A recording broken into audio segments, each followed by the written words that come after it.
வணக்கம். டான் தமிழொலியின் பிரதான செய்திகளுடன் குணம் துஷந்தன். முதலில் தலைப்புச் செய்திகள்.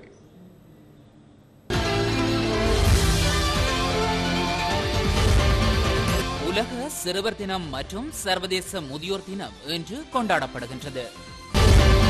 அமெரிக்க தமிழ் கோடீஸ்வரரான ராஜ் ராயரட்னம் தமிழீழ விடுதலை புலிகள் இயக்கத்திற்கு நிதியுதவி அளித்ததாக தெரிவிக்கப்பட்டுள்ளது. பொம்பே போலீசாரினால் கைது செய்யப்பட்ட நிலையில் உயிரிழந்த சந்தேக நபரின் சடலம் மீதான பிரேத பரிசோதனை இன்று.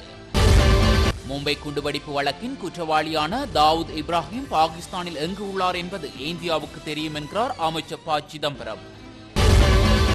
பாகிஸ்தானுடனான உறவை வலுப்படுத்தவே விரும்புவதாக அமெரிக்காவின் வெளியுறவுத்துறை அமைச்சர் ஹிலாரி கிளின்டன் தெரிவிப்பு.